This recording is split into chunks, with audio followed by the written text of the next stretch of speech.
한 장의 역사 채널에 와주셔서 감사합니다. 그냥 가시지 말고 구독도 부탁드릴게요.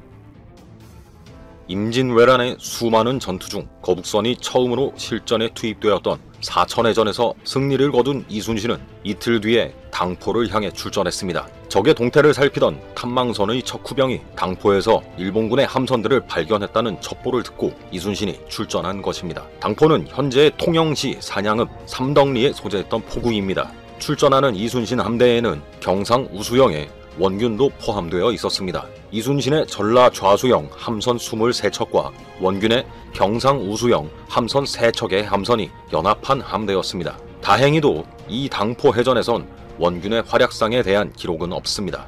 그렇게 당포에 도착한 이순신 함대가 적들의 숫자를 파악하고 있었습니다. 척후병이 탐망선을 타고 정탐한 바에 따르면 판옥선과 비슷한 크기의 배가 9척이고 중선과 소선을 합쳐서 모두 12척이 있었습니다. 이순신 함대가 함선수에서 우월했지만 공방전이 시작되면 언덕 같은 지형에 잠복하여 조총을 쏘아댈 것이라 알고 있었기에 이순신은 신중을 기했습니다. 그리고 정박해 있는 일본군의 함선들 중에서 한가운데 있는 배는 2층 누각이 우뚝 솟아 있었습니다. 예사롭지 않은 모습의 함선엔 붉은 휘장을 두르고 있었고 거기에 큰 글씨로 누를 황자가 써 있었습니다. 이순신은 이 함선에 일본군의 장수가 있을 것이라 확신했습니다. 이순신은 거북선을 앞세워서 누각을 설치한 함선부터 부수려고 했고 돌격장에게 공격을 준비하라고 명령합니다. 선봉으로 나선 거북선이 일본군 장수가 타고 있던 함선의 하부를 들이받자 일본군이 흔들리기 시작했습니다. 그 틈을 놓치지 않고 거북선의 지휘관인 돌격장이 함포를 발사하며 적선을 부수게 했습니다. 그 뒤를 이어오던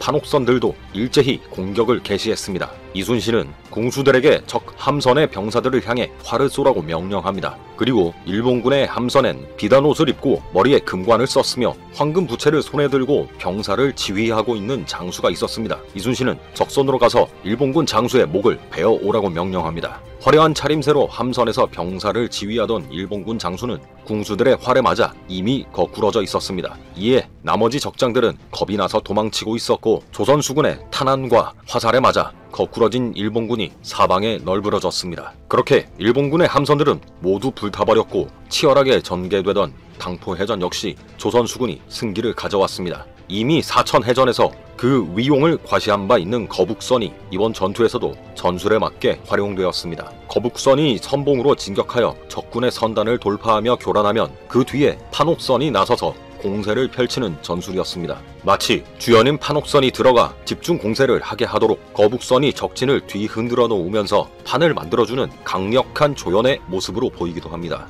반대로 누각이 설치된 일본군의 대형 함선은 아타케부네라고 하여 한국어 한자 도금으로는 안택선이라고 합니다. 편안할 안자에 집택자를 쓴 것이었는데 이는 갑판 위에 집 모양의 지휘소가 있었던 형태에서 호칭이 유래되었습니다. 그러나 이순신 장군에게 패배한 일본군 장수는 이 안택선의 편안함을 계속 누릴 수가 없게 됐습니다. 한편 당포 앞바다에 정박해 있던 일본의 함선을 모두 쳐부쉈지만 전투에서 패한 일본군의 상당수가 무트로 도망쳐 민가를 약탈하고 노략질을 일삼고 있었습니다. 이에 이순신은 도망친 일본군을 추격해서 소탕할 계획을 세웁니다. 경상 우수사의 군사들이 당포의 지리를 잘 알고 있을 테니 그들이 앞장서서 인도하려 했습니다. 그때 거제 쪽으로 정탐을 보냈던 척후병이 급보를 전해옵니다. 일본의 대형 군선 20여 척이 작은 배들을 거느리고 당포를 향해 이동하고 있다는 것이었습니다. 육지로 도망간 일본군으로 인하여 백성들이 걱정되기도 했지만 함대가 몰려오고 있었기에 육지로 올라간 적들은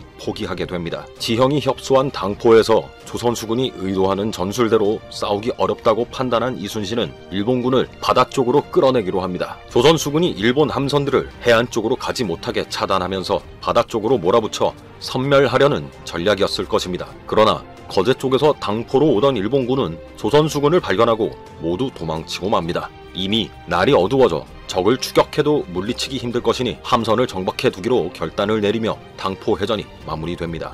거북선의 두 번째 활약으로 승리를 이끌어낸 이순신 장군에 반하여 당시 선조는 파천하여 평안도 청주에 있었습니다. 연이어 전투를 승리하며 나라를 지켜내고 있는 이순신 장군과 나라를 버리고 도망간 임금, 선조의 이야기는 다른 역사의 장에서 계속됩니다. 구독해 주실 거죠? 부탁드릴게요. 감사합니다.